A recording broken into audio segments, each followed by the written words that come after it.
Teka, bakit naman 500 piso lang to, Mang Oscar? Hindi po ba dapat nasa 1,000 ibabayad nyo sa amin ni Pido sa mga perlas na nakuha namin? Hindi naman magagandang klase ng perlas ang nakuha nyo, Romar Magpasalamat ka pa nga kasi binili ko pa mga yan. Mang Oscar, baka naman pwede nyo naman dagdagan kahit paano. Dagdag na piso, gusto mo? Mang Oscar naman, hindi po biro ang manisid ng perlas sa dagat, ano? Alam niyo po yun kasi naging maninisid din kayo noon. Bakit parang nangungonsensya ka pa, Romar? Kasalanan ko bang hindi magagandang klase ng perlas ang nasisid nyo ni Pido? Ang tagal nyo ng maninisid, pero hindi nyo palang mamili ng magagandang uri ng perlas. Kung nakukulangan ka sa bayad ko, sige, akin na yan. Sa inyo na itong mga bulok nyong perlas. Romar, okay na yan. Kesa wala, bawi na lang tayo sa susunod. Makinig ka kay Pido, Romar. Mas mabuti pa yung kaibigan mo Sige na, umalis na kayo at marami pang nakapila sa likod nyo. Hindi lang kayo nagbebenta sa akin ng perlas. Matiim ang mga matang tiningnan ni Romar si Mang Oscar bago siya umalis sa bahay nito kasama si Pido. Mabigat ang paa niya habang naglalakad sila ni Pido pauwi sa kanilang bahay. Simula nang masunog ang kubo noon ni Pido at namatay sa sunog na yon ang buo nitong pamilya, ay pinatira na ni Romar si Pido sa bahay niya. Naisip niya na total ay parehas na silang ulila, ay mas mabuti na magsama na lang sila sa iisang bubong. Isa pa, tiwala si Romar kay Pido, kaya hindi niya na pinag-isipan ang desisyon niya. Grabe talaga yung Mang Oscar na yon. Parang dinadaya na tayo sa presyo ng mga perlas Alam naman niya kung gaano kahirap maghanap ng perlas, di ba? Tapos ganun lang ang ibabayad niya sa atin. Ang bihira. Mas lalo siyang yayaman sa ginagawa niya. Masyado siyang sakim. Ikaw naman, ayos lang yun, Romar. Wala rin tayong magagawa dahil tanging si Mang Oscar lang ang bumibili ng perlas dito sa San Gabriel. Sa susunod, damihan na lang natin ang mga perlas na ibibenta natin sa kanya. Tsak, mas malaki ang kikitain natin. Sana lang madali ang sinasabi mo, Pido. Ang hirap ng makahanap ngayon ng perlas sa dagat, aba. Lalo na at ang dami na nating maninisid ngayon. Ang dami na nating kakumpetensya. Yun lang naman kasi ang mapagkakakitaan natin dito sa isla bukod sa pangingisda Hindi rin natin masisisi ang mga tao na gumaya sa trabaho natin kasi kailangan din nila mabuhay. Di kasi makatao ang ganun, Pido Parang wala siyang konsensya Sobrang baba na ng binayad niya sa atin. Anong tingin niya sa atin? Mga uto-uto? Mga bata na matutuwa sa barya-barya lang? Hayaan mo na. Pag pinatulan mo pa si Mang Oscar, ikaw lang ang masisira ang ulo. Alam mo naman yun Puro negosyo nasa utak. Pero isipin mo na lang, Romar At least, may laman ang bulsa natin kahit papaano. Ayaw mo ba nun? May pambili tayo ng pananghalian. Ano bang masarap na ulam ngayon? Adobong manok o inihaw na tilapia? Hindi na sinagot ni Romar ang sinabi ni Pido dahil masama pa rin ang loob niya kay Mang Oscar. Nagpatuloy sila sa paglalakad. Alam niyang tama si Pido pero hindi pa rin niya matanggap na inaabuso ni Mang Oscar ang katotohanan na wala silang ibang mapagbebentahan ng perlas kundi sa kanya lamang. Ngumiti si Pido at tinapik-tapik sa balikat si Romar. Alam ni Romar na pilit na pinapagaan ng kaibigan niya ang sitwasyon. Mula pagkabata ay magkasama na sila ni Pido sa hirap at ginhawa. Kaya't itinuturing na ni Romar na parang isang tunay na kapatid si Pido. Sa totoo lang kasi, Pido, kailangan kong mag-ipon Dahil kung hindi, hihilahin na ng bangko ang lupa namin. Yun lang ang kaisa-isang naiwan sa akin ng mga magulang ko. Na isang lako kasi yung lupa namin nung na-ospital si nanay. Sa uli, wala rin nangyari. Kasi namatay pa rin siya.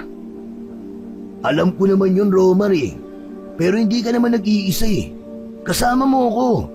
Kahit ano pa yan, magagawan natin ang paraan yan. Sana nga, Pido.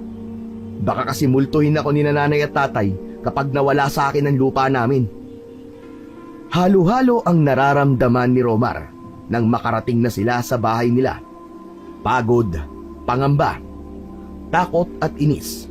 Pakiramdam ni Romar ay masisiraan na siya ng bait sa laki ng problema niya. Dumagdag pa ang pagiging sakim ni Mang Oscar na mas lalong nagpabigat sa kanyang daladalang pasanin sa buhay. Isang umaga, may dumating sa bahay ni Romar na isang lalaki na nakasuot ng uniforming itim. May bitbit ito na isang folder na may mga dokumento. Kinausap ni Romar sa labas ng bahay. Ayon sa lalaki, ay nagtatrabaho ito sa bangko at naroon ito para ipaalam kay Romar na may natitira na lamang siyang 3 buwan upang mabayaran ang kabuoang balance sa pagkakasanla ng lupa ni na Romar. Kung hindi yun mababayaran sa takdang oras, ay mapipilitan ang bangko na tuluyang kunin ang lupa mula kay Romar. Hindi naiwasan ni Romar ang mapasimangot. Alam niyang hindi biro ang sinabing yun ng lalaki, ngunit pinatili niyang kalmado ang kanyang boses nang kausapin niya ang taga-bangko. Pagkaalis ng lalaki, pumasok si Romar sa loob ng bahay.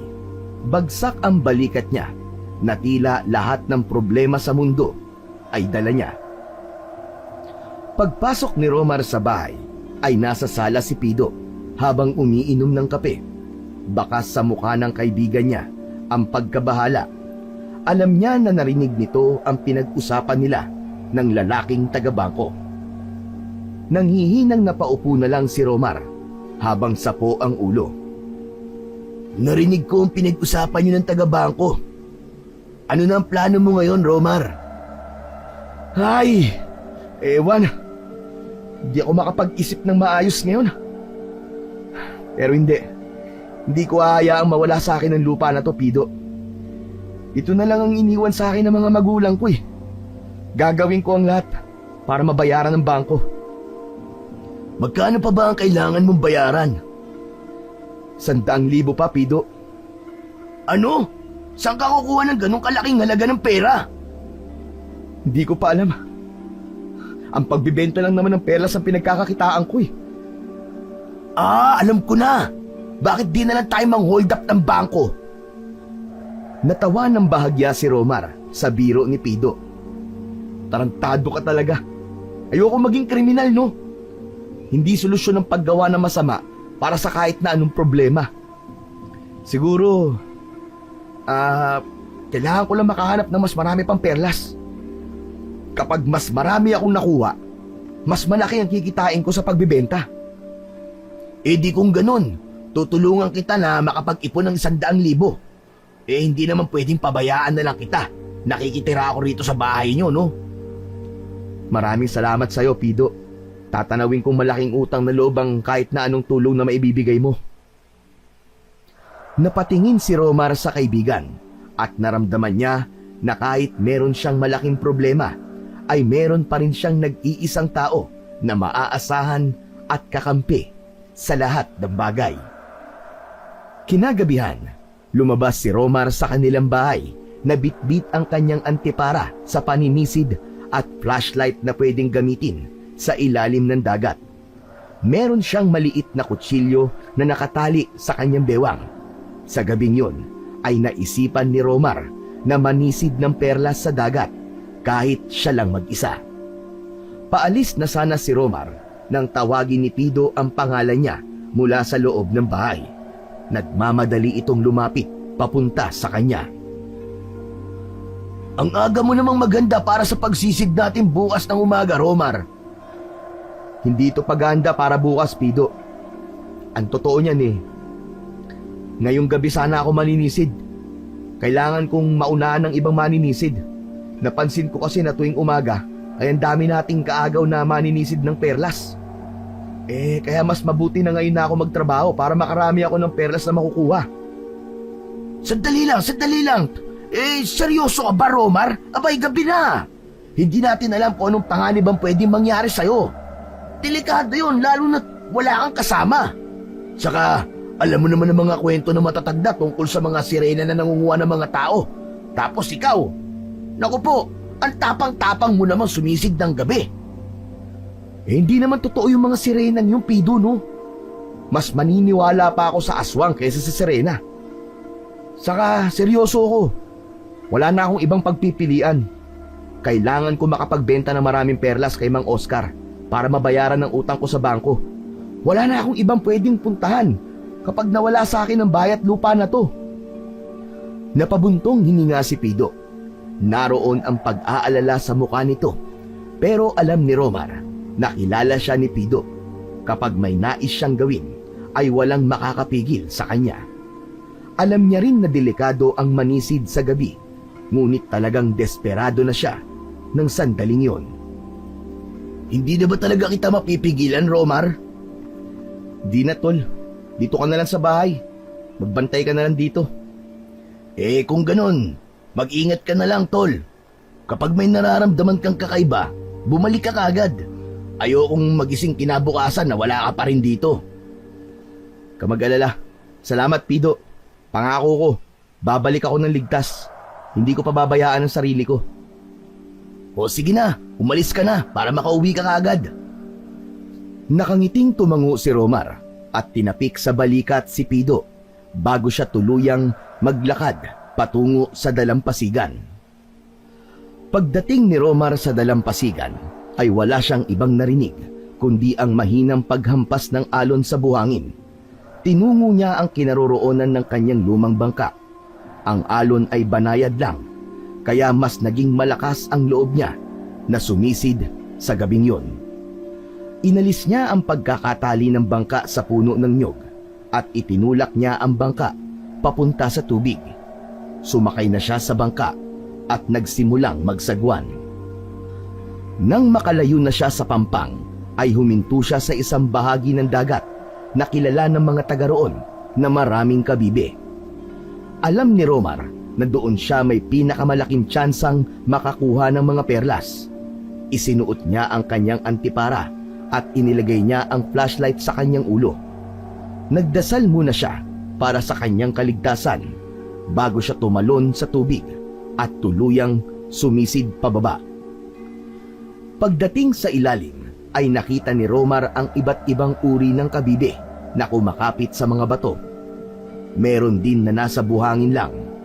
Maingat niyang kinuha ang mga yon gamit ang maliit na kutsilyo. Tiniyak niya na hindi masisira ang mga kabibe.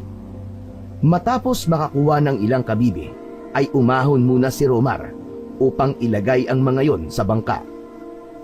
Sandali lang na nagpahinga si Romar at muli niyang ginawa ang pagsisid at pagkuha ng mga kabibe.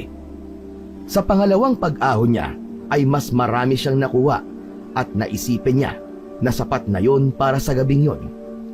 Bumalik na si Romar sa bangka at kahit habol pa niya ang kanyang paghinga, ay isa-isa na niyang binuksan ang mga kabibe habang nakatanglaw ang kanyang dalang flashlight. Ang unang kabibe ay nagbigay sa kanya ng isang maliit at kumikislap na perlas. Napangiti si Romar at ang pag-asa sa kanyang dibdib ay lumaki. Isa-isa niyang binuksan ang iba pang mga kabibe. At bawat perlas na kanyang natagpuan ay nagdagdag sa kanyang saya. Nang buksan niya ang isa pang kabibe na medyo malaki, ay nagulat siya nang hindi perlas ang kanyang nakita, kundi isang kakaibang bagay. Isang tila palawit na kwintas na bilog ang hugis, kulay itim at palapad ang itsura. Napansin niya ang mga nakaukit na simbolo na hindi niya mawari kung anong kahulugan. Pambihira!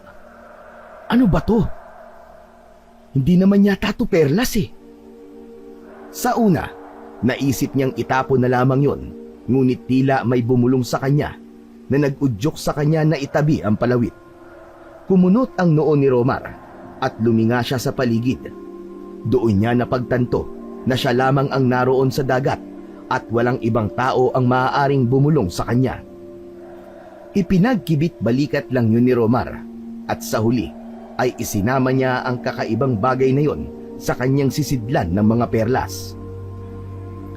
Habang tinitingnan niya ang kabuuan ng mga nakuha niya, isang ngiti ang gumuhit sa kanyang labi. Masayang masaya si Romar dahil sa dami ng perlas na nakuha niya. Sa sandaling yon ay wala siyang pagsisisi na sumisid siya ng ganoong oras kahit pa delikado. Hindi maalis ni Romar ang mata niya sa sisidlan niya ng mga perlas. Siguro naman, malaki-laki na ang kikitain ko sa mga to sa dami ng nakuha kong perlas ngayong gabi. Ang mabuti pa, umuwi na ako.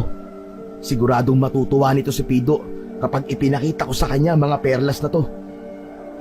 Naghanda na si Romar sa pagbalik sa dalampasigan. Hinawakan na niya ang sagwan. Akmang magsasagwa na siya nang biglang umihip ang malakas na hangin. Ang dagat na kanina'y kalmado ay biglang nagkaroon ng mahinang alon. Isang malakas na angin ang pumunit sa katahimikan ng gabi. Napaiktad siya at hinanap ang pinanggagalingan ng tunog. Umangat ang tingin ni Romar sa kalangitan at doon ay nakita niya ang isang nilalang na merong malalaking pakpak.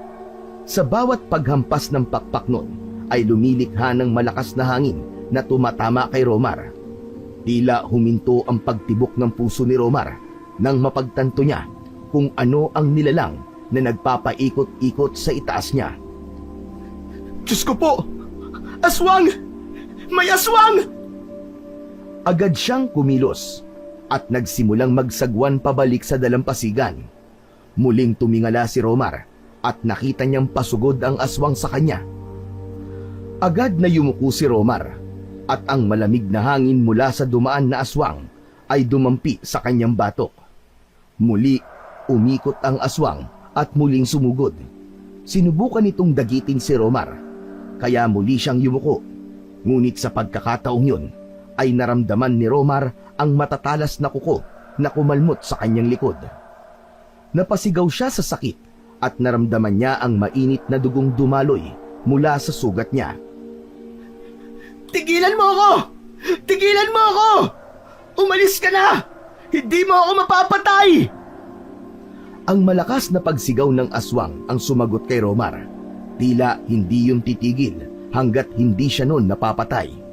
Kaya hindi na nagdalawang isip pa si Romar at inihulog niya ang angkla ng bangka at tumalon siya sa dagat, dala ang sisidlan ng mga perlas.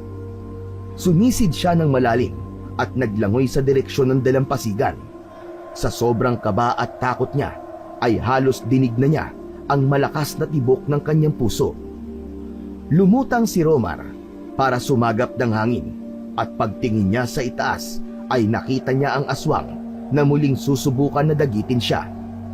Mabilis siyang sumisid muli sa ilalim ng dagat.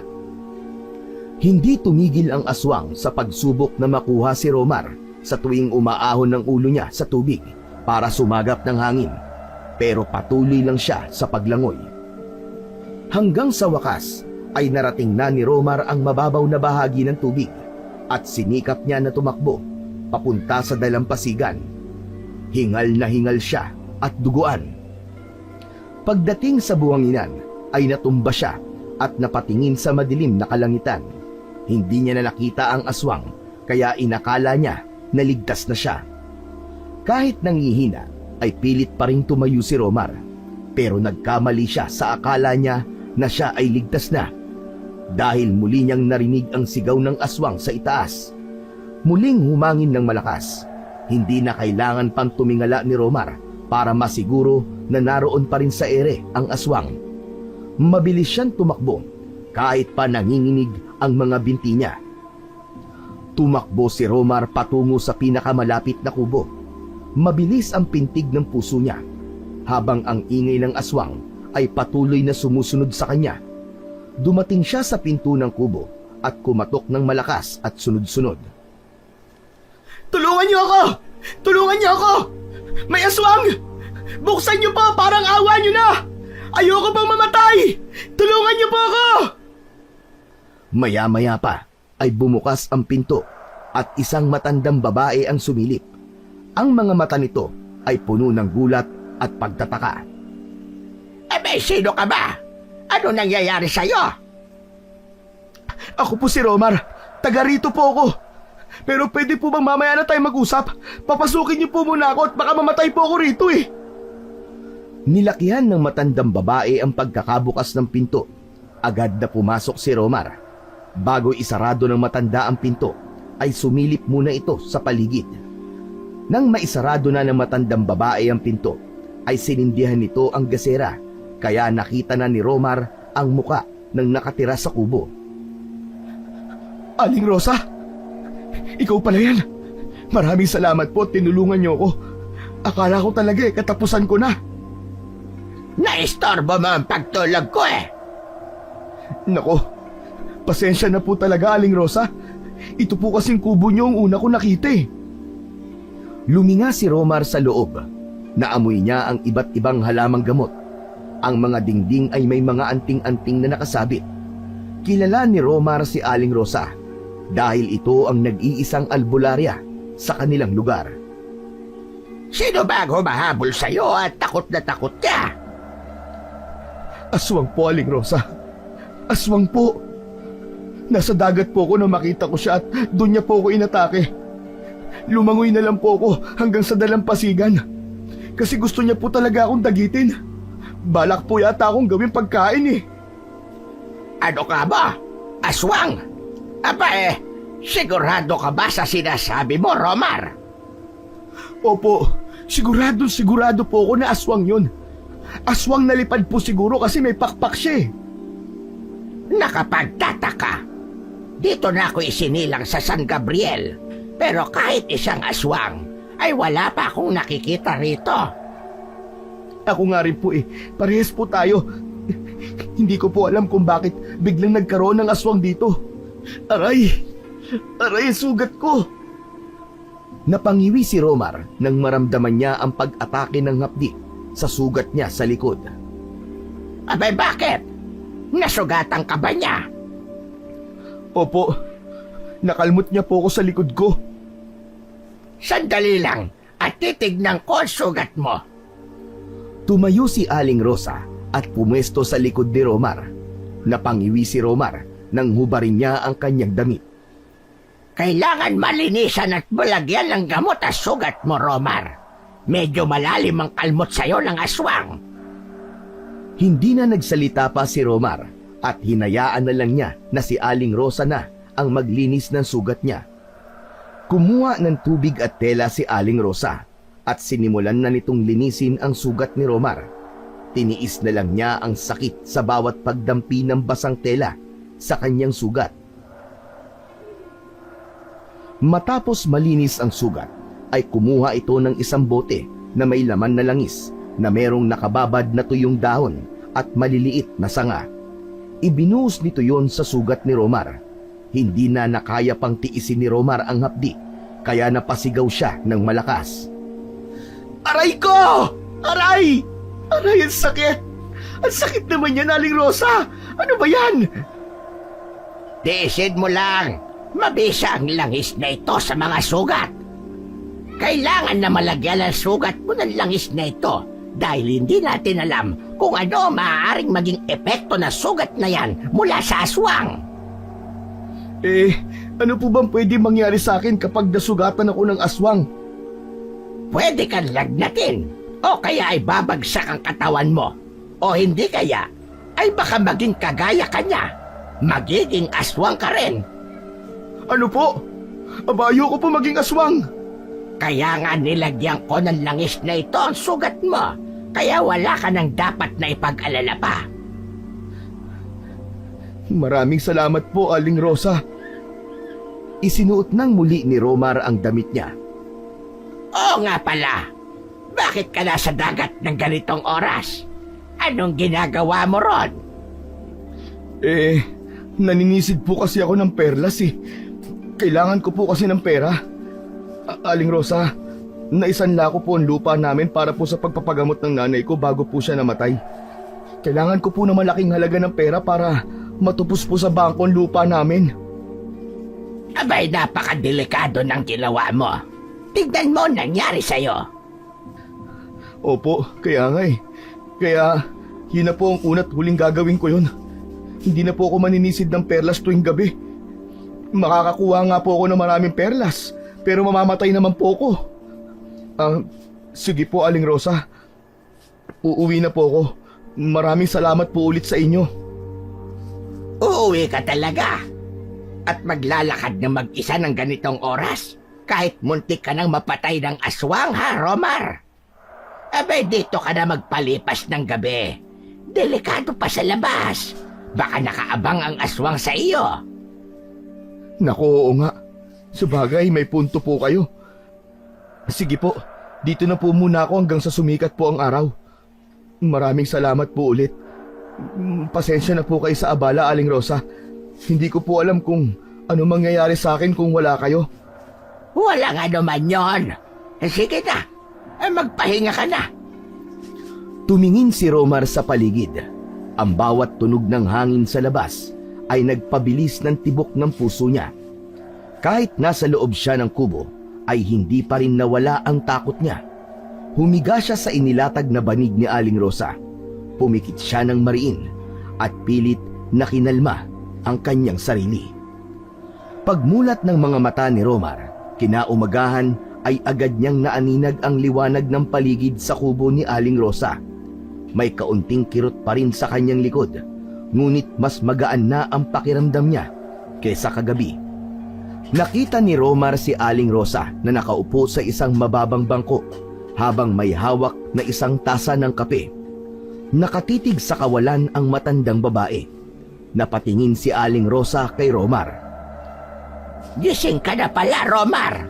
Halika rito. Magkape ka muna bago ka umuwi. Magandang umaga. Salamat po, Aling Rosa. Hindi ko po tatanggihan ang kape na yan.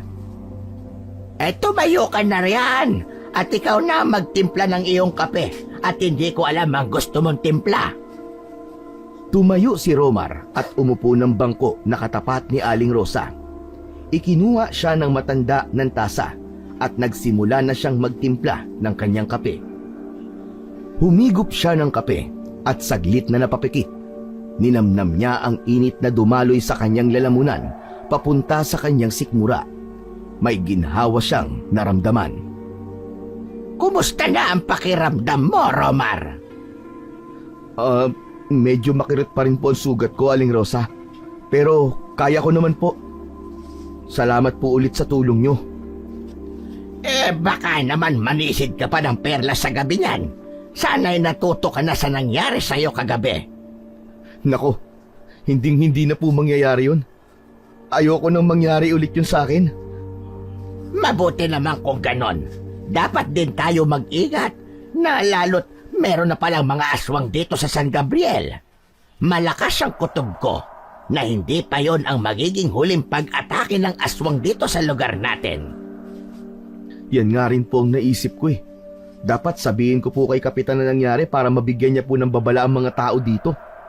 Kung ako lang kasi ang magsasabi sa mga tao, baka hindi nila ako paniwalaan.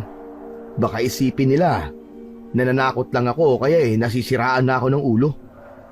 Mabuti ang plano mo, pero sana ay paniwalaan ka ni Kapitan. Sana nga po. O paano po? Mauna na po ako. Kailangan ko pa pong umuwi at panigurado nag-aalala na po ang kasama ko sa bahay kasi hindi po ako nakauwi sa bahay kagabi. Kailangan ko rin pong kunin mamaya yung bangka ko sa laot. Sandali lang. Bago ka umalis meron akong ibibigay sa'yo. Tumayo si Aling Rosa at naglakad patungo sa likod ng pinto. May kinuha ito roon na isang buntot ng pagi. Inabot nito yun sa kanya at may pagtataka na tinanggap yun ni Romar. Aling Rosa? Para saan po ito? Buntot yan ng pagi. Yan ang pinaka-epektibong panlaban sa mga aswang. Hindi ka sigurado, Romar. Baka balikan ka ng aswang na yon. Mas mabuti na meron kang magagamit na panlaban sa kanya. Siguro naman alam mong gamitin yan. Tama ba ko? Kaya ko naman po siguro itong gamitin. Pero mas maganda po kung hindi ko na ito magagamit pa. Sige salamat pong muli, Aling Rosa. Hindi ko po alam kung paano ko po kayo mapapasalamatan sa lahat ng to. Utang ko po ang buhay ko sa inyo. Huwag mong sabihin yan, Romar. Buhay ka ngayon, hindi dahil sa akin, kundi dahil hindi mo pa oras. Sige na, Umuwi ka na para makapagpahinga ka ng maayos. Muling nagpasalamat si Romar kay Aling Rosa bago siya tuluyang umalis sa kubo nito. Naglakad siya na bitbit ang buntot ng pagi na ibinigay ng matanda sa kanya. Hanggang sa sandaling yon ay hindi pa rin siya makapaniwala na nagawa niyang makaligtas sa aswang na muntik nang kumuha sa kanyang buhay. Pagdating ni Romar sa kanyang bahay ay agad siyang sinalubong ni Pido. Bakas sa mukha nito ang labis na pag-aalala. Romar! Diyos ko po, ano nangyari sa'yo? At hindi ka na umuwi na magdamag? Akala ko hindi ka na makakabalik eh. Nag-alala ako ng gusto sa'yo, pare. Umupo muna si Romar sa maliit na sala. Huminga ng malalim si Romar bago nagsalita. Pido, tama ka. Hindi dapat ako nagtungo sa dagat kagabi. Bakit? Munti ka na bang kunin na sirena? Hindi sirena, tol. Kundi isang aswang. Anong aswang ang pinagsasabi mo dyan, tol? Wala namang aswang dito sa San Gabriel, ah. Meron na, Pido. Maniwala ka. At kagabi, muntik niya na akong atakihin. Pagkatapos ko manisid ng perlas, ay inatake ako ng aswang na may malalaking pakpak. Akala ko talaga mamamatay na ako. Buti na lang, mabilis akong lumangoy. Iniwanan ko na sa dagat yung bangka natin. Tumakbo ko ng tumakbo. Yun, nakita ko yung kubo ni Aling Rosa. Nung una nga, hindi ko alam na kubo niya yun eh. Doon na ako nagpalipas ng magdamag. Kasi hindi naligtas na maglakad pa ako pa uwi eh. Si Aling Rosa? Yung albularya? Siya nga, Pido. Ibinigay pa nga niya tong buntot ng pagi sa akin, oh. Tignan mo. Para kapag binalikan ako ng aswang, meron daw akong panlaban. Sabi ko na kasi sa'yo eh. Delikado talaga na magpunta sa dagat tuwing gabi. Hindi ka nga kinuha ng sirena, munti ka na mamapatay ng aswang. Mabuti na lang at tinulungan ka ni Aling Rosa, kahit parang ang sungit-sungit niya palagi. Sana naman, hindi mo na ulitin ang ginawa mong paninisid ng perla sa gabi. Madala ka na, Romar. Hindi na talaga. Dalang-dala na talaga ako.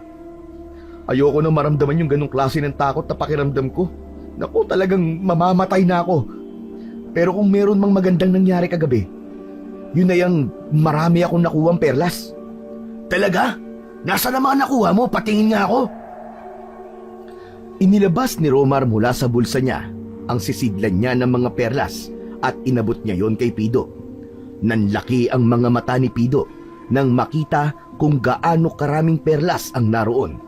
Halos hindi ito makapaniwala. Wow! Grabe, Romar! Ang dami nito ah! Sigurado, malaking halaga ang makukuha mo sa pagbibenta nito kay Mang Oscar. Kaya nga eh. Kahit papano malaki rin ang may dadagdag ko sa ipon ko sa pambayad sa bangko. Habang sinusuri ni Pido ang mga perlas, ay natigilan nito. Kinuha nito ang palawit sa kwintas na nakuha ni Romar sa dagat. Mataman yung tiningnan ni Pido na may kasamang pagtataka. Teka, ano to? Saan mo naman to nakuha? Ayan ba? Nasisid ko rin yan sa dagat kagabi. Nasa loob ng isang kabibian. Itatapon ko na nga sana yan kagabi pero parang may bumulong sa akin na wag. Kaya hindi ko nalang tinapon. Hindi kaya anting-anting o agimat to, Romar? Ganito yung mga nakikita ko sa mga albularyo at antingero eh. Hindi ko rin alam, Pido. Pero kung ano man yan, itatabi ko pa rin. Para kasing yan ang nagbigay sa akin ng swerte kaya nakaligtas ako dun sa aswang kagabi. Oo nga pala, tol. Matutulog na muna ako ha. Hindi kasi ako nakatulog na maayos sa bahay ni Aling Rosa kagabi para ako namamahay.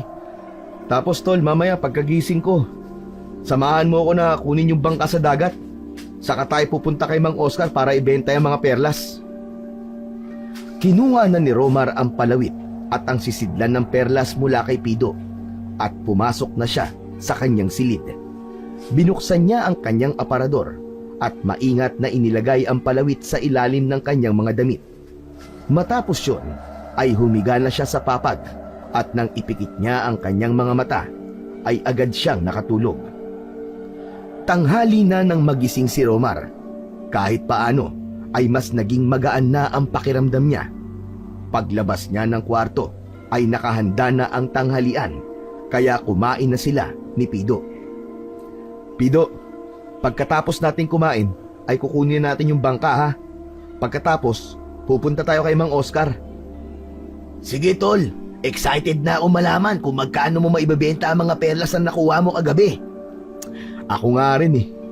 Sa tingin mo, magkano kaya ang presyo ng lahat ng perlas na yan? Siguro lagpas 10,000 pare.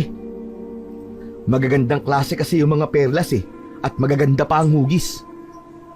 Jackpot ka talaga pare! Matapos nilang kumain, ay bumalik si Romar sa kanyang kwarto para magpalit ng damit. Binuksan niya ang aparador. Paghila niya ng isang damit, ay biglang nalaglag ang palawit na kanyang nakuha mula sa ilalim ng dagat. Mabilis niya yung dinampot at muling tiningnan ang kakaibang ukit sa harap at likod nun.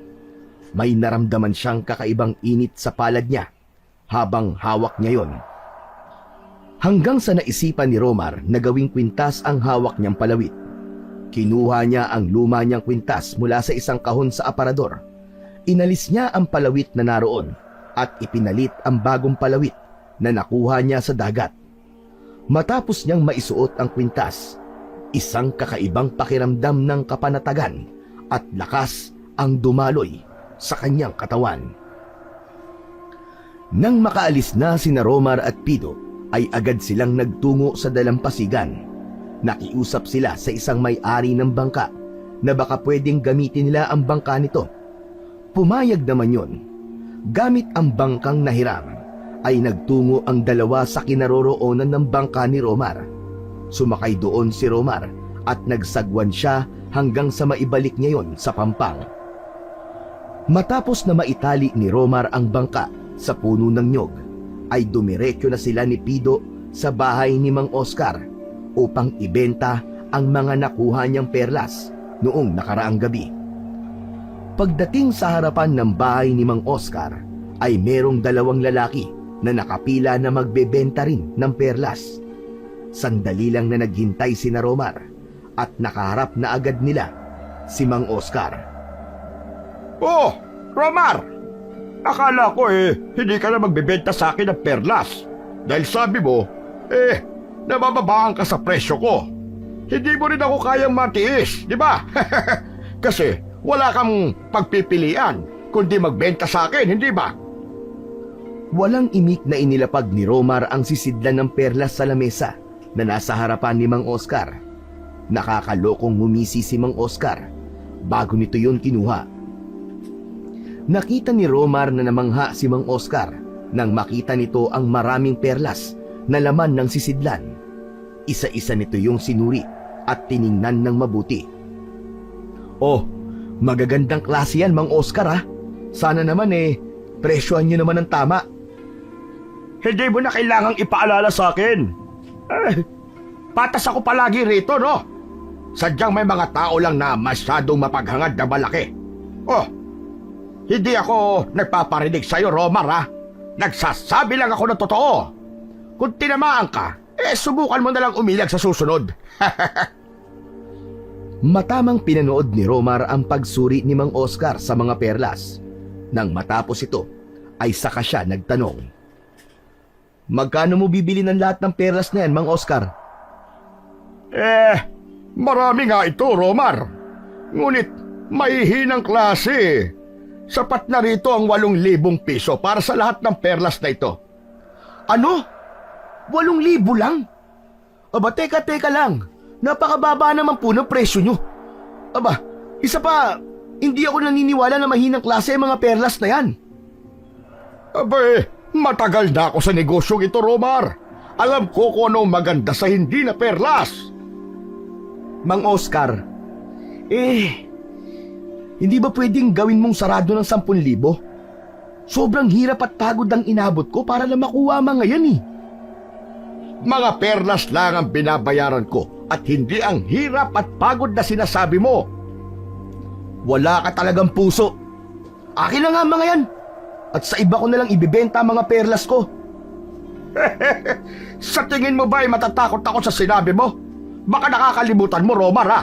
Ako lang ang bumibili ng perlas dito sa San Gabriel. Wala ka nang iba mapagbebenta ng mga yan. At kung hindi ka na magbibenta sa akin ng perlas, wala akong pakialam. Hindi lang ikaw ang nag-iisang maninisid dito. Matiim na tumingin si Romar kay Mang Oscar. Naramdaman niya ang paghawak ni Pido sa kanyang braso. Romar, tama si Mang Oscar. Wala ka nang ibang mapagbibentahan dito ng perlas. Mas mabuti na ang 8,000 kesa sa bokya. Huminga ng malalim si Romar at sa kabila ng pag-aalinlangan ay napilitan siyang sumang-ayon sa sinabi ng kaibigan niyang si Pido. Sige, sige. Pagbebenta ko na ang mga yan sa presyong sinabi mo. Papayag ka rin naman pala eh. Ang dami mo pa sinabi. Ngumiti si Mang Oscar at iniabot ang pera kay Romar. Binilang muna ni Romar ang pera. Nang matapos siyang magbilang, ay napansin niya na nakatingin si Mang Oscar sa kwintas niya. Sandali. Romar! Ang kwintas mo. Saan mo nakuha yan? Parang aghimat yata yan ah. Wala ka nang pakialam kung saan ko nakuha to. Gusto ko lang naman sabihin sa'yo. Magkano ang presyo mo dyan? Pasensya na, Mang Oscar, pero hindi ko to pinagbebenta. Sige, aalis na ho kami. Tumalikod na si Romar at naglakad palayo sa bakuran ni Mang Oscar habang nakasunod si Pido sa kanya. Romar, bakit hindi mo pa ipinagbenta yung kwintas mo kay Mang Oscar? Sayang naman, di ba? Nakuha mo lang yan sa dagat eh. Parang wala namang halaga yan eh. Dahil gusto kong ipamukha kay Mang Oscar na yon na hindi lahat ng bagay ay kaya niyang bilhin. Wow! Ang tapang mo naman, Chong! Hindi. Kasi hindi naman pwedeng palagi tayong oo na lang ng oo. Minsan, dapat lumaban din tayo, lalo na kapag argabyado na tayo. Bago umuwi sina Romar at Pido, ay dumaan muna sila sa palengke upang bumili ng ulam para sa hapunan. Habang bumibili ng isda, naisipan ni Romar na bigyan ng isda si Aling Rosa bilang pasasalamat sa pagtulong nito sa kanya. Dinagdagan pa niya ang isda na kanyang binili. Romar, bakit parang ang dami ng binili mong isda? Sobra na yan para sa atin. Wala tayong frigider kaya wala tayong pag-iimbakan ng mga yan. Masisira lang ang mga isdang yan, tol. Hindi naman lahat ng isda na to ay para sa atin. Dadalan ko si Aling Rosa. Gusto ko lang magpasalamat sa tulong na ginawa niya para sa akin kagabi. Ayo nga pala no, kung sa bagay, malaki rin talaga ang tulong na nagawa niya sa'yo. Tama ka. Alam kong maliit na bagay lang to. Pero alam ko na matutuwa pa rin rito si Aling Rosa. Matapos na makapagbayad sa mga isdang binili, ay nagsimula na silang maglakad patungo sa kubo ni Aling Rosa. Habang naglalakad, ay hindi napigilan ni Romar ang inis na nararamdaman niya para kay Mang Oscar. Buisit! Buisit talaga! Grabe talaga si Mang Oscar. Abusado na talaga siya. Alam niyang wala tayong ibang mapagbebenta ng mga perlas eh. Kaya sinasamantala niya tayo. Wala tayong magagawa, pare. Siya lang talaga may kakayahang bumili ng perlas dito sa atin eh. Alam ko naman yun eh. Pero minsan hindi ko mapigilang mainis sa kanya. Lalo na ngayon. Para namang hindi siya galing sa hirap. Hayaan mo na. May araw din yun. Sa ngayon, pakisamahan na lang muna natin siya. Napailing na lang si Romar. Hindi pa rin niya matanggap na 8,000 piso lang niya na ibenta kay Mang Oscar ang napakaraming perlas na nakuha niya. Pagdating nila sa kubo ni Aling Rosa, ay nakita nila itong nakaupo sa harap ng kubo nito habang nakatanaw sa malawak na dagat. Magandang tanghali po, Aling Rosa. Aba, Romar, ikaw pala yan. At sino naman ang kasama mo? Si Pido po, kaibigan ko po. Nagpunta po kami rito para magdala po ng konting isda. Pasasalamat na rin po sa tulong niyo po sa akin nung isang gabi. Nako, hindi ka na dapat nag-abala pa. Pero maraming salamat, Romar. Salamat din sa'yo, Pido. Iniabot ni Romar kay Aling Rosa ang isang plastik ng isda. Ipinatong yun ng matandang babae sa upuan sa tabi nito.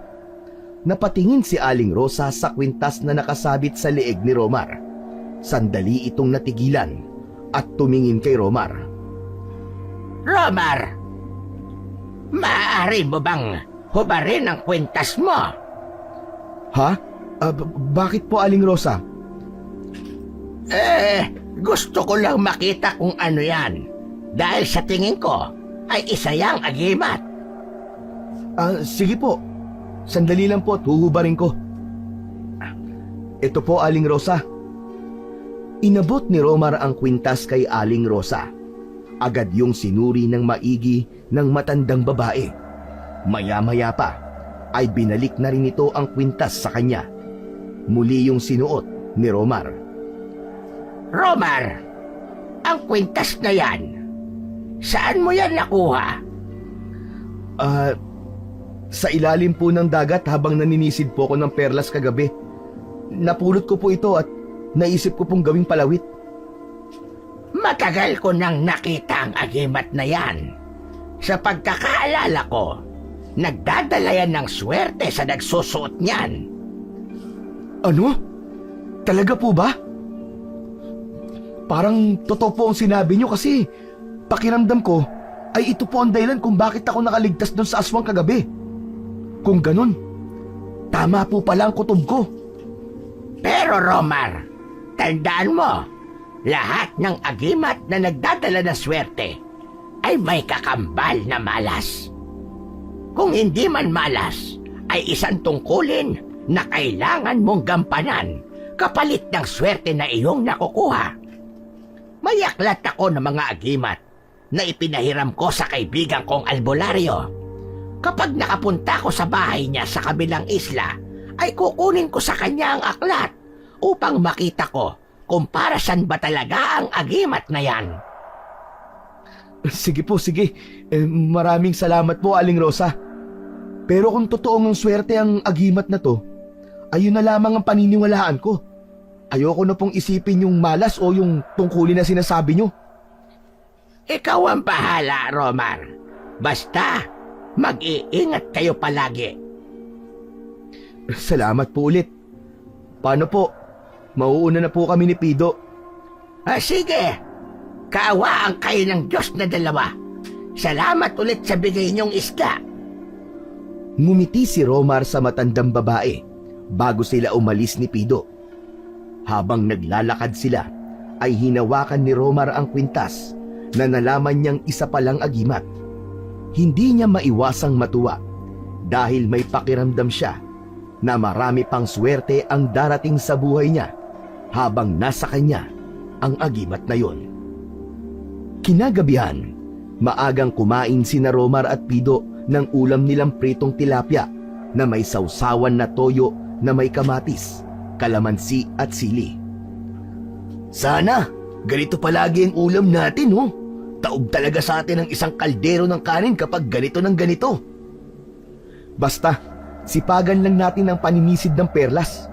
Darating din ang panahon na magbubunga ang pagod at sipag natin, Pido. Sana nga, tol.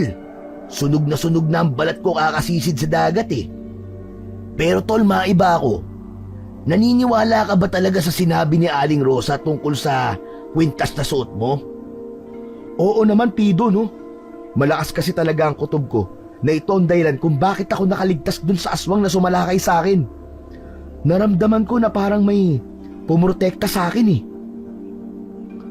Sana nga totoo ang sinasabi niya. Pero parang nakakatakot din isipin na may kabayaran ng mga ganyang klase ng agimat. Sana naman, sulit yung swerte na makukuha mo sa kapalit na hihingin ng agimat na yan, Romar. Alam ko, pero sa ngayon, mas mabuti na ang may pampaswerte kaysa sa wala. Siguro, talagang inadya ng langit na mapunta sa akin to kasi talagang nangangailangan ako ng swerte. Nang matapos na silang kumain, ay nagpresenta si Pido na ito na ang maghuhugas ng pinagkainan nila.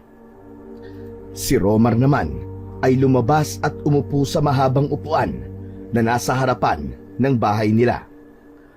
Habang nakatingin sa kawalan si Romar, ay napansin niyang may isang figura na nakatayo sa labas ng kanilang bakuran. Madilim sa bahaging yon, kaya hindi niya makita ang muka ng taong naroon.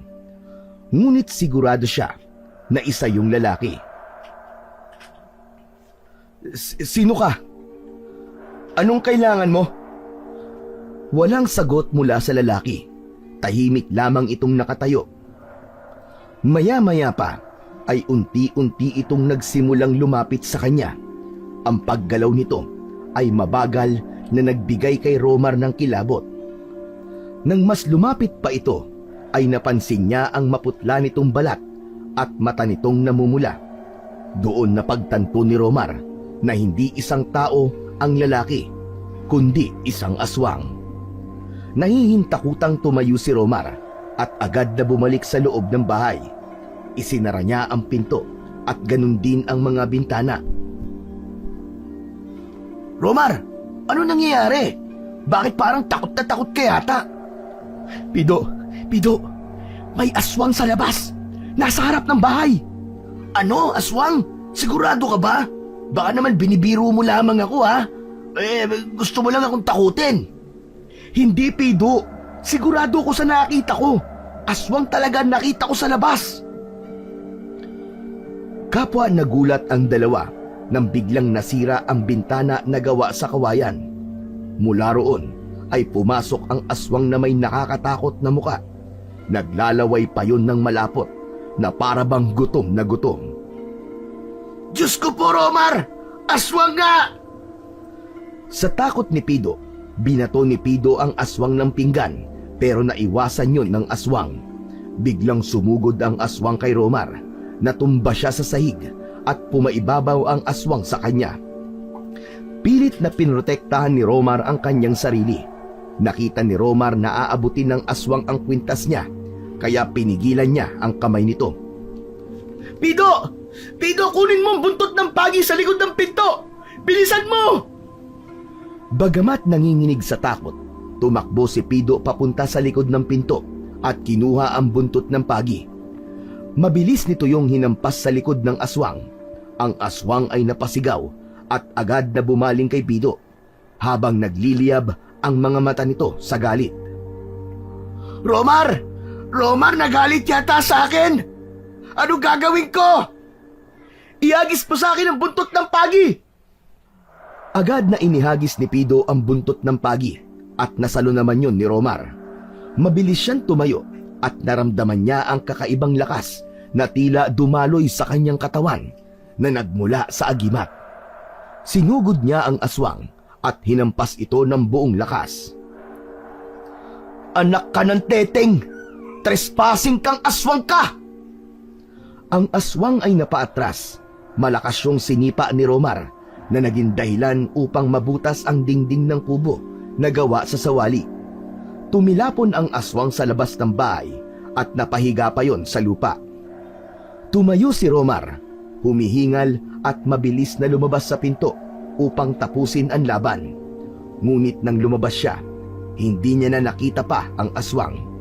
Naghanap siya sa paligid. Tila nawawala ito sa dilim. Sinundan ni Romar ang aswang sa labas ng kubo.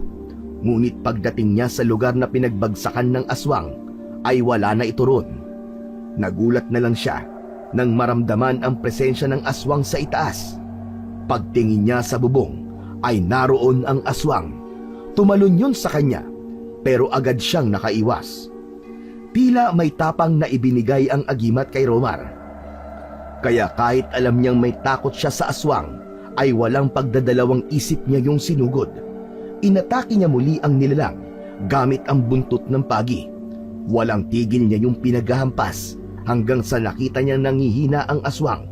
Maya-maya pa ay puno na ng sugat at duguang bumagsak ang aswang sa lupa. Nang makita ni Romar na huminto na yun sa paghinga, ay doon lamang siya tila nabunutan ng tinik sa dibdib.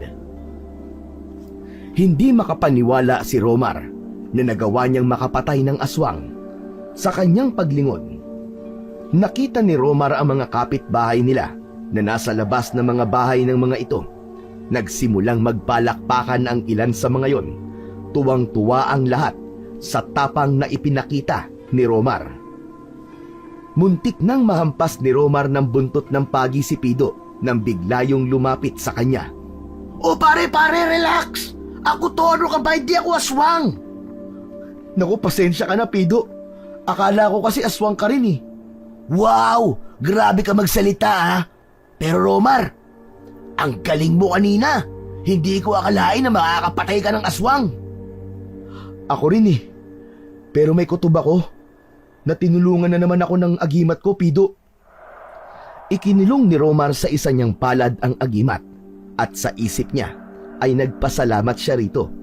Malakas ang paniniwala niya na ang agimat ang nagbigay sa kanya ng lakas at tapang upang harapin at patayin ang aswang na bigla na lamang umatake sa kanila ni Pido. Nang sumunod na araw ay mabilis na kumalat sa buong San Gabriel ang pagpatay ni Romar sa isang aswang. Habang naglalakad sina Romar at Pido papunta sa dalampasigan, ay panay ang bati ng ibang tao sa kanya. Walang pagsidlan ng saya si Romar dahil sa atensyon na kanyang nakukuha mula sa mga tao ng San Gabriel. Romar, alam mo bang usap-usapan ka sa panaderya kanina habang bumibili ako ng tinapay? Ipinagmamalaki ko pa nga sa kanila na kaibigan kita na best friend tayo. Ang dami nagtatanong kung paano mo nagawang patayin yung aswang. Ginawa ko lang naman kung ano ang dapat gawin eh. Kailangan kong protektahan ang sarili natin kagabi dahil kung hindi, tayo ang mamamatay. Pero malaki pa rin ang pasasalamat ko sa agreement na ito dahil naniniwala ko na ito nagbigay sa akin ng lakas para harapin yung aswang. Nang makarating sila sa dalampasigan, ay sumakay na sila sa kanilang bangka. Nagsimula silang magsagwan patungo sa mas malalim na parte ng dagat kung saan naninisid sila ng mga perlas. Sabay na tumalon sa tubig sina Romar at Pido. Sumisid sila pailalim at nagsimulang manguha ng mga kabibe. Ilang sandali pa ay bumalik na si Romar sa bangka. 7 kabibe ang nakuha niya habang si Pido na sumunod sa kanya ay 2 lamang. Sisisid ulit ako pare, ikaw ba? Mamaya na, bubuksan ko muna ang mga to. Muling sumisid si Pido habang si Romar naman ay sinimulan ng buksan ang mga kabibe na kanyang nakuha. Pagbukas ng una, nanlaki ang mga mata niya. Isang gintong perlas ang nasa loob ng kabibe. Halos hindi siya makapaniwala. Binuksan niya ang sumunod na mga kabibe at nanlaki lalo ang kanyang mga mata sa tuwa ng makitang may tigda-2 gintong perlas sa bawat isa. Pag-ahon ni Pido ay napansin nitong nakatulala si Romar. Sumakay si Pido sa bangka na may dalang 3 kabibe. Romar! Uy! Romar! Ayos ka lang ba, pre? Para ka nakakita ng multo ah. Pre, kailangan na nating umuwi. Ngayon na. Ano? Sandali lang naman. Kakaunti pa lang ang nakukuha kong kabibi. Sayang naman kung... Naputol sa pagsasalita si Pido nang makita nito ang mga gintong perlas na nasa palad ni Romar. Halos malaglag ang panga ni Pido sa sobrang gulat. Diyos ko Lord! Romar! Ginto! Puro ginto mga perlas na yan ah! Jackpot ka! Agad silang nagsagwan pabalik sa pangpang habang sabik na sabik at puno ng kaba. Nang marating nila ang dalampasigan at maitali nila ang bangka, ay mabilis silang tumakbo pauwi sa bahay. Pagdating ni na Romar at Pido sa bahay, ay agad silang umupo sa mahabang upuan na gawa sa kawayan. Isinarado nila ang pinto at bintana upang walang makakita sa kanila. Ramdam ni Romar ang panginginig ng mga kamay niya habang nasa kanyang palad ang mga gintong perlas. Romar, alam mo ba kung gaano kalaki ang halaga ng mga yan? Higit pa sa kahit na anong perlas na naibenta natin noon kay Mang Oscar. Baka yan na makakapagpabago ng buhay mo. Ang mabuti pa, pumunta na tayo kay Mang Oscar para ibenta ang mga yan. Hindi ko ibebenta ang mga ito kay Mang Oscar. Alam mo naman kung gaano kakunat ang isang yon. Hindi ko ito bibenta sa kanya. Pero siya lang naman ang bumibili ng perlas dito sa isla eh. Ibibenta natin to sa syudad. Ano ka mo? Sa syudad? Pero paano? Ang pamasahe papunta ron ay magastos. Baka maubos na ang natitira mong pera, Romar. Alam ko naman yung Pido eh. Pero sigurado akong mas mapepresyo ng tama mga gintong peras na ito sa syudad. Hindi bali na magamit ko ang mga natitira kong pera. Kung ang magiging kapalit naman ay higit na mas malaki. Tsaka baka ito na ang paraan para makabayad ako sa bangko at hindi na makuha ang lupa namin. Napaisip si Pido at tumango. Unti-unti nitong naunawaan ang desisyon ni Romar. Sa bagay, may punto ka, Romar. Kung sigurado ka sa plano mo, abay sasamahan kita.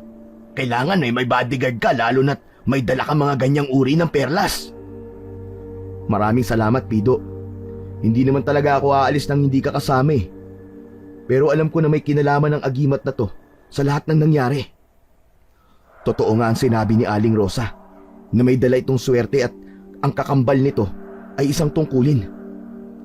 Kaya nagpapasalamat ako ng lubos sa agimat na to, Pido. Ano naman tungkulin yun? Ang makipaglaban sa mga aswang. Nang maramdaman ko na nagbibigay ito sa akin ng lakas at tapang, doon ko napagtanto na yun ang hinihinging kapalit ng agimat sa mga swerteng ibinibigay niya sa akin. Pero mag-iingat ka pa rin, Romar. Wala dapat makaalam na may ganyang kapangyarihan ng agimat na yan dahil baka pag-interesan niya ng iba. Baka yun pa ang ikapahamak mo. Natigilan si Romar sa sinabi ni Pido dahil alam niya na tama ito. Kinabukasan, maagang umalis sina Romar at Pido sakay ng bangka patungo sa syudad. Habang naglalayag ay hindi mawala ang kaba at saya ni Romar. Pagdating sa syudad, nagtungo sila sa isang kilalang distrito kung saan matatagpuan ang mga sanglaan at tindahan ng alahas. Habang nasa sanglaan sila, ay isang matandang lalaking nakasuot ng Amerikana ang nakapansin sa mga dala ni Romar na gintong perlas. Lumapit ang lalaki at nagpakita yun ng interes sa mga perlas. Hiniling nitong masuri muna ang mga yon bago nito bilhin ang mga perlas. Pumayag si Romar at sumama sila ni Pido sa bahay ng lalaki. Malaki at marangya ang bahay ng matandang lalaki. Dinala sila ng lalaki sa isang silid na may mga gamit na pangsuri sa mga alahas. Maingat na sinuri ng lalaki ang bawat gintong perlas. Isa-isa nitong tinimbang ang mga gintong perlas at pinag-aralan ang kalidad. Matapos ang ilang minuto ng pagsusuri, ngumiti ang lalaki at nag-alok kay Romar ng 130,000 pesos para sa lahat ng perlas. Hindi na nagdalawang isip pa si Romar, tinanggap niya ang alok at sa araw ding yun ay ibinigay ng lalaki ang pera. Labis ang saya ni Romar at Pido ng sandaling yun. Pakiramdam ni Romar ay nakalutang siya sa alapaap habang iniisip na dahil sa perang yun ay matutubos na niya ang pagkakasanla ng lupa nila sa bangko. Bago bumalik sina Romar at Pido sa San Gabriel, ay agad nilang tinungo ang bangko upang bayaran ang pagkakasanla ng lupa ni na Romar. Agad din na proseso ang pagbalik ng titulo ng lupa kay Romar na labis niyang ikinatuwa. Masaya si Romar na sa wakas ay hawak niya ng muli ang dokumentong matagal nang nagdulot sa kanya ng kaba at takot. Isang araw ay naisipan ni Romar na magtungo sa kubo ni Aling Rosa upang magpasalamat. Isinama niya roon si Pido. Agad naman silang pinapasok ni Aling Rosa sa kubo nito. Romar, mukhang maganda ang iyong sasabihin ah. Nakikita ko sa iyong mukha na masaya ka. Opo, Aling Rosa. Sobrang saya ko po talaga ngayon. Nabayaran ko na po ang utang ko sa bangko at nakuha ko na po ang titulo ng lupa namin. Gusto ko po magpasalamat sa inyo. Kaya, ito po, Tanggapin niyo po ang konting tulong. Inabot ni Romar ang sobre na may laman na pera. Ngunit mabilis na itinulak yon pabalik ni Aling Rosa. Hindi ko ba tatanggap yan, Romar? Hindi ko kailangan ng pera. Sapat na para sa akin na masaya ka at patuloy kang inuulan ng swerte dahil sa agimat na suot mo. Pero Aling Rosa, kung hindi niyo po ako iniligtas ng gabing yun, hindi ko rin po magagamit ang agimat na to.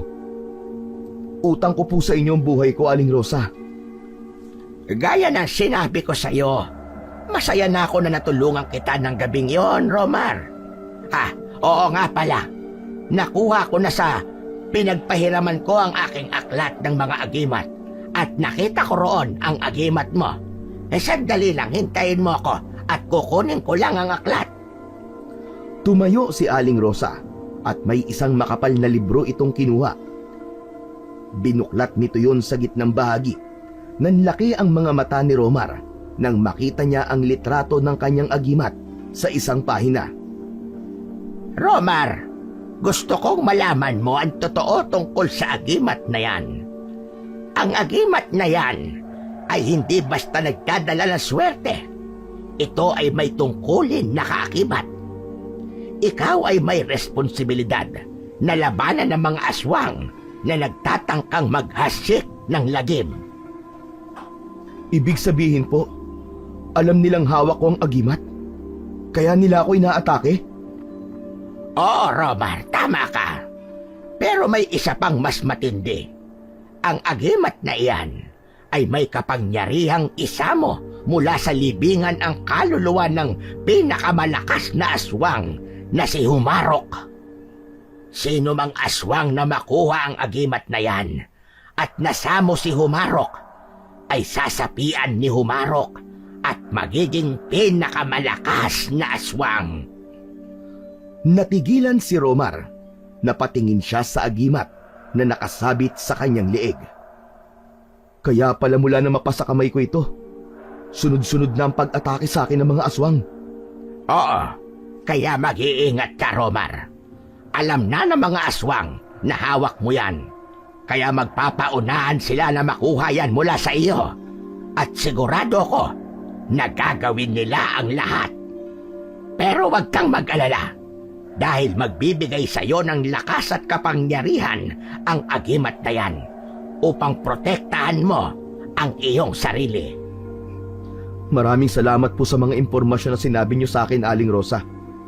Hindi lang po ang sarili ang poprotektahan ko. Handa po akong protektahan ng buong San Gabriel laban sa mga pesteng aswang na yun. Ngayon ko na sigurado na nasa tamang kamay ang agimat dahil sa iyong dedikasyon na gamitin yan sa tama. Pero tandaan mo, hindi lahat ng laban ay nakikita sa labas. Minsan, ang pinakamahirap na laban ay nasa loob. At ito ay ang laban sa takot at tukso. Marahang tumango si Romar dahil naintindihan niya ng husto ang ibig sabihin ni Aling Rosa sa huli nitong sinabi. Bago umalis sina Romar at Pido, ay isang kakaibang patalim ang ibinigay ni Aling Rosa kay Romar. Ayon sa matandang babae, gamit yon ng lolo nito na isang mahusay na manunugis noon. At ang patalim na yon ay isa sa mga paborito nitong armas laban sa mga aswang. Ayon pa kay Aling Rosa, kailangan maging handa ni Romar sa mga panganib na nakapaligid sa kanya. Hindi lang ang agimat ang magiging sandata niya, kundi pati na rin ang sarili niyang lakas at pananalig sa lumikha. Isang umaga, habang palabas si Romar sa kanyang kubo para magtungo sa dagat at manisid, ay nagulat siya nang makita si Mang Oscar na nakatayo sa harapan ng kanilang kubo. Nakangiti ito, ngunit tila may kakaiba siyang nakita sa mukha nito. Anong ginagawa mo rito, Mang Oscar? Romar, kumusta ka? Mukhang magandang takbo ng mga araw mo ngayon ah. Ayos lang naman ako, Mang Oscar. Pero ano bang tunay niyong pakay dito? Sabihin mo na dahil marami pa akong gagawin.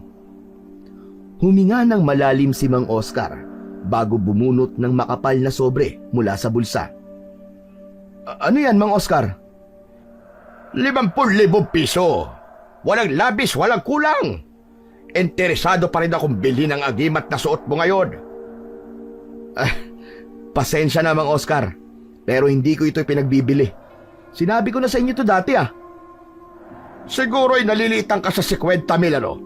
Ano kaya kung tasang ko pa ang alok ko? Abay siguro mga, sabihin na nating 100,000 piso. Kahit magkano pa ang alok nyo, kahit gawin mo pang 1,000,000 piso yan, hindi ko ibibenta ang agimat ko. Umalis ka na, dahil nagsasayang ka lamang ng laway. Nakita ni Romar ang pag-asim ng mukha ni Mang Oscar, sabay ngisi. Bakit ayaw mo bang ibenta ang agimat na yan, ha, Romar? Bakit din bigla kayo nagkaroon ng interes dito, ha, Mang Oscar? Ligid sa kaalaman ng marami, nangongolekta ko ng mga agimat. May halaga ang mga ito sa akin. Isang uri ng kayamanan na hindi kayang pantayan ng pera. Kaya hayaan mo kong idagdag ang agimat na yan sa aking koleksyon, Romar. Sandaling tumahimik si Romar at tiningnan ang agimat sa kanyang liig. Nagsasayang lang kayo ng oras nyo, Mang Oscar. Kahit gaano kalaking pera pa ang ialok nyo sa akin, hindi ko ibibenta ang agimat na to. Sige, sige. Mukha namang hindi kita mapipilit Aalis na ako. Tumalikod na si Mang Oscar at umalis na parang may kimkim na galit. Matapos umalis ng lalaki, ay isang malamig na hangin ang dumampi kay Romar na tila paalala sa kanya na merong darating na malaking panganib.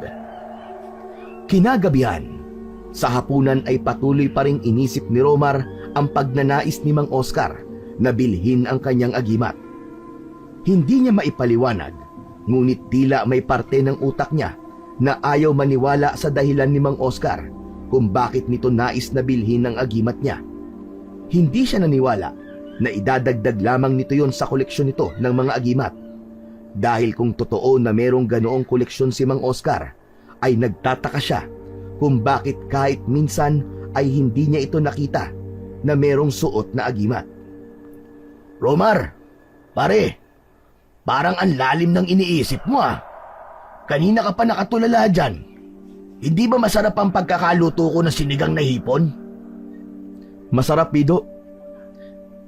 Huwag ka mag-alala, may iniisip lang kasi talaga ako Ano ba yun? Baka pwede ko namang malaman. Ano kasi? Si Mang Oscar. Alam mo ba, Pido? Kaninang umaga, nagpunta rito si Mang Oscar. Anong ginagawa niya rito? Parang ngayon ko lang yata narinig na nagpunta siya rito Gusto niyang bilhin ang agimat ko. Yun ang dahilan kung bakit siya nagpunta rito kanina. Ano? Seryoso ba yan? Kung ganun, seryoso pala talaga siya nung sinabi na bibili niya ang agimat mo. Oo. Una, inalok niya ako ng 50,000. Pero nang tumanggi ako, tinaasan niya pa ang alok hanggang 100,000 piso. Napalunok si Pido at tila hindi makapaniwala sa narinig. Ano ka mo? 100,000 piso? Diyos ko, Romar, napakalaking halaga nun. Kung tutuusin, natubos mo na ang lupa mo. Pwede mo pang gamitin ang perang yun para sa negosyo, para sa kinabukasan mo. Alam ko, Pido, pero hindi lang pera ang pinapahalagaan ko Alam mo naman kung gaano kahalaga ang agimat nito. Hindi basta kayamanan ang dala nito, kundi isang tungkulin. Hindi ko pwedeng hayaang mapunta to sa ibang tao, lalo na sa isang taong tulad ni Mang Oscar. Pero tol, bakit kaya gusto niyang bilhin ang agimat mo, no? Para saan ba? Saan niya gagamitin? Hindi kaya alam niya kung ano nagagawa ng agimat na yan, Romar? Ang sabi sa akin ni Mang Oscar, lingid daw sa kaalaman ng marami, nangongolekta daw siya ng mga agimat. Pero sa palagay ko, hindi lang basta koleksyon ng pakay niya. Parang may mas malalim na dahilan. Ewan ko pero talagang masama ang kutob ko, Pido. Kung ganun, Baka nga mas delikado pa pala na malaman ng iba na hawak mo ang agimat na yan. Pero Romar, isipin mo rin kung wala na sa'yo ang agimat, tapos na ang pangamba mo sa mga aswang. Hindi ka na nila susundan. Kung tutuusin, nangyari na ang gusto mo, di ba? Natubos mo na ang pagkakasanla nitong lupa nyo sa bangko. O, tapos na ang problema. Pido, hindi ko kayang ipagsapalaran ng kaligtasan ng iba. Ang agimat na ito ay may kapangyarihan. Pero may kaakibat itong responsibilidad. Kung mapupunta ito sa maling kamay, baka magdulot pa na mas malaking panganib, hindi lang sa atin, kundi sa buong San Gabriel. Kaya kahit gaano pa kalaking pera ang ialok ni Mang Oscar sa akin, ay hindi ko ito ibibenta sa kanya. Naiintindihan ko naman yun, Tol. Pero, sigurado ka ba na kaya mong panindigan niyang sinasabi mo hanggang sa dulo? Oo, Pido. Papanindigan ko ito. Oo, alam ko, delikado. Pero handa akong harapin yun. Dahil hindi lang ito tungkol sa akin, kundi sa lahat ng mga taga San Gabriel. Sandaling naghari ang katahimikan sa pagitan nila habang bakas sa mata ni Romar ang bigat ng kanyang desisyon. Sa kabila ng mga tanong sa kanyang isipan, isa lang ang malinaw. Hindi siya susuko sa kanyang tungkulin, anuman ang kapalit. Makalipas ang ilang araw, ay naging tahimik ang buhay ni Romar. Ngunit isang gabi, naalimpungatan si Romar mula sa kanyang pagtulog. Bumangon siya mula sa kanyang banig at naglakad papunta sa sala at nakita niya na wala roon si Pido dahil doon ito natutulog. Naglakad siya patungo sa kusina. Kinuha niya ang pitsil at nagsali ng tubig sa baso. Habang umiinom, naramdaman niya ang biglang kaba sa kanyang dibdib. Napahawak siya sa kanyang liig at nagtaka siya dahil wala na roon ang kanyang agimat. Agad siyang nagising ng tuluyan at bumilis ang tibok ng kanyang puso. Mabilis siyang bumalik sa kanyang higaan. Kinapa niya ang bawat sulok ng kanyang banig. Inangat ang unan at sinilip ang mga sulok. Pero wala ang agimat. Pinawisan siya ng malamig. Kinuha ni Romar ang patalim na ibinigay ni Aling Rosa na nakasuksok sa dingding. Maigpit niyang hinawakan ang puluhan nun at lumabas ng kanilang kubo. Ang malamlam na liwanag ng buwan ay nagbigay daan sa kanya upang makita ang paligid. Paglabas niya ng bakuran, ay napansin niya ang isang figura ng lalaki sa hindi kalayuan. Sigurado si Romar na si Pido yun. Mabilis itong naglalakad palayo. Hindi na nagdalawang isip pa si Romar at sinundan niya si Pido. Ayaw man niyang isipin, ngunit malakas ang kutob niya na si Pido nga ang kumuha ng kanyang agimat. Sa patuloy na pagsunod ni Romar kay Pido, ay hindi siya makapaniwala sapagkat pumasok si Pido sa bakuran ng bahay ni Mang Oscar. Mas lalong nagkaroon ng kagustuhan si Romar kung si Pido nga ba talaga ang kumuha ng agimat niya at ano ang dahilan kung bakit ito naroon sa bahay ni Mang Oscar. Pido, Tol, Anong ginagawa mo rito? Napapitlag si Pido at bumaling kay Romar. Nagulat si Pido nang makita siya. Sa kanang kamay ni Pido ay mahigpit nitong hawak ang agimat. Nagulat si Romar nang makita yon. Bakit nasa iyo ang agimat ko? At anong ginagawa mo rito sa bahay ni Mang Oscar, ha? Hindi na nagawang magsalita pa ni Pido dahil biglang bumukas ang pinto ng bahay at lumabas si Mang Oscar. Nakangiti ito ng malaki na akala mo ay isa tong demonyo. Ako na sasagot sa katanungan mo, Romar. Sinabi ko kay Pido na kunin ang agimat kapalit ng 100,000 piso. Kaya siya nandito ay dahil upang ibigay sa akin ang agimat mo. Ayaw mo kasing ibenta sa akin yan eh. Kaya gumawa na lang ako ng paraan kung paano ko yun makukuha. Hindi totoo yan. Hindi totoo yan. Hindi ako magagawang traidorin ni Pido. Totoo ang sinabi ni Mang Oscar, Romar. Kinuha ko ang agimat dahil gusto ko rin magkaroon ng malaking pera. Palagi na lang ikaw ang siniswerte. At naiinggit na ako sa'yo. Pido, lahat ng swerte ko ay swerte mo rin. Hindi ko kailanman itinuring na magkaiba tayo. Kung ano ang meron ako, meron ka rin. Ibinabahagi ko yun sa'yo. Para na kitang kapatid ah. Paano mo ko nagawang traidorin? Napaluwa si Romar matapos yung sabihin, habang si Pido naman ay napayuko at umiyak na rin. Umangat ang mukha ni Pido at humakbang ito papalapit kay Romar. Bakas sa mukha nito ang labis na pagsisisi. Romar, Tol, patawarin mo na ako, pwede ba? Patawarin mo na ako. Nasilaw ako sa perang inalok ni Mang Oscar eh. Hindi ko inisip ang lahat ng tulong na ibinigay mo sa akin simula't sa pulpa.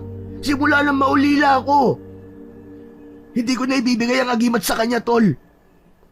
Patawarin mo ko. Aba, hindi naman yata maaari yan. Hindi ka marunong sumunod sa usapan, Pido. Kung hindi ko makukuha sa mahinaong paraan ang agimat, kukunin ko ito sa marahas na paraan. Biglang nagbago ang anyo ni Mang Oscar. Lumitaw ang mga mahahabang kuko nito at bumuka ang bibig upang ipakita ang matutulis na pangil. Isang nakakatakot na halakhak ang pinakawalan nito bago ito sumugod kay Pido na ilang di pa lamang ang layo kay Romar. Bago pa man tuluyang masunggaban ni Mang Oscar si Pido, mabilis na inihagis ni Pido ang agimat kay Romar. Nakuha ni Romar ang agimat at nagmamadali niya yung isinuot sa kanyang liig. Agad niyang naramdaman ang kakaibang enerhiya na bumalot sa kanyang katawan. Isang init na parang apoy na dumaloy sa kanyang mga ugat na nagbigay sa kanya ng hindi maipaliwanag na lakas. Anak ka ng teteng! Aswang ka pala, Mang Oscar! Kaya pala ganun na lamang kagustuhan mo makuha ang agimat ko? Alam ko na ngayon kung ano ang plano mo. Nais mong isamo ang kaluluwa ni Humarok para sumapi sa iyong demonyo ka! Tama ka. Ang agimat na yan ay susi para ako ang maging pinakamalakas na aswang sa buong bayan na ito. At hindi mo ko mapipigilan sa pagnanais kong mangyari yon. Hindi ko hahayaan na magtagumpay ka, Mang Oscar. Ipinapangako ko na hindi mapupunta sa kamay mo ang agimat na ito. Pido, tumabi ka muna. Ako na ang bahala sa aswang na to. Nagmamadaling umalis si Pido sa gitna ni na Romar at Mang Oscar. Inilabas ni Romar ang kakaibang patalim na ibinigay sa kanya ni Aling Rosa. Kumislap yun sa liwanag ng buwan. Walang sinayang na oras si Mang Oscar. Mabilis itong sumugod. Tumalon ito ng mataas at bumagsak na parang isang mabangis na hayop. Nakatutok ang mga kuko nito kay Romar. Mabilis na umilag si Romar sa pagsalakay ng mga kuko ng aswang. Sinamantala niya ang pagkakataon at sinaksak niya sa balikat si Mang Oscar. Umalingaw-ngaw ang malakas na sigaw ni Mang Oscar at tumalon ito palayo. Muli itong sumugod ng mas mabilis. Nagpatuloy naman ang pag-iwas ni Romar sa mga atake ng aswang. Biglang nawala si Mang Oscar sa harapan ni Romar. Naramdaman niya ang presensya nito sa kanyang likuran. Mabilis na humarap si Romar at nakita niya si Mang Oscar na paatake sa kanya. Yumuko si Romar at malakas niyang inundayan ng saksak sa tiyan ang aswang. Hindi pa ron natapos si Romar at nang tumayo siya ay malalim niyang ginilitan ang leeg ng aswang at kasabay ng pagsirit ng dugo nito ay ang pagbagsak nito sa lupa. Nagulat na lamang si Romar nang marinig niya ang pagdagundong ng palakpakan ng mga tao na nasa labas ng kani-kanilang bahay at nasaksihan ang pakikipaglaban niya sa aswang. Nagpasalamat si Romar na maraming tao ang nakasaksi sa tagpong yun upang hindi na siya mahirapan na maipaliwanag sa mga ito kung bakit niya pinaslang si Mang Oscar. Habang nakahandusay sa lupa ang walang buhay na katawan ng aswang, ay lumabas si Pido sa pinagtataguan nito at nahihiyang lumapit kay Romar. Tol, Romar, patawarin mo ko ha. kung nasilaw ako sa perang inalok ni Mang Oscar sa akin. Tol, pinagsisisihan ko talaga ang nagawa ko sa'yo. Patawarin mo ko, Tol. Ay, nako, Pido. Ikaw talaga, oo. Sige na. Pinapatawad na kita. Ang mahalaga ngayon ay napagtanto mo ang iyong pagkakamali. Isa pa, kundi dahil sa nangyari, hindi malalantad na isa palang aswang si Mang Oscar. Salamat talaga, Romar, Tol, ha? Hindi ko alam kung paano ako makakabawi sa'yo. Salamat talaga. Salamat. Hindi mo naman kailangan bumawi sa akin, Pido, eh. Ang gusto ko lang ay mangako ka na hindi mo na yon gagawin ulit. Pangako, Romar. Hindi ko na inuulitin. Hindi na kita tatraido rin. Oo na, sige na. Naniniwala na ako sa'yo. Huwag ka nang umiyak dyan. Ang pangit mong umiyak. Ito talaga, oh. Naasar mo pa ako, eh. Medyo sorry na nga, eh. Pero salamat, Tol, ha. Hindi ko na talaga uulitin. Oo na. Niyakap ni Romar si Pido. At sa sandaling yun, ay naramdaman niya na mabilis na bumalik ang pagkakaibigan at tiwala sa pagitan nilang dalawa. Hindi na nawalay pa kay Romar ang agimat. Ang kapangyarihan nito ay tila isang bagay na nagbigay sa kanya ng tapang at katiyakan na handa siya sa anumang pag-atake ng mga aswang na maaaring mangyari sa San Gabriel. Itinigil na ni Romar at Pido ang kanilang dating hanap buhay na paninisid ng mga perlas. Sa halip, sila na mismo ang bumibili ng mga perlas mula sa mga maninisid sa San Gabriel. Hindi kagaya ni Mang Oscar, ay patas at tama ang presyo nila sa mga perlas na kanilang binibili na naging dahilan upang umunlad ang kanilang kabuhayan at magtiwala ang mga tao sa kanila.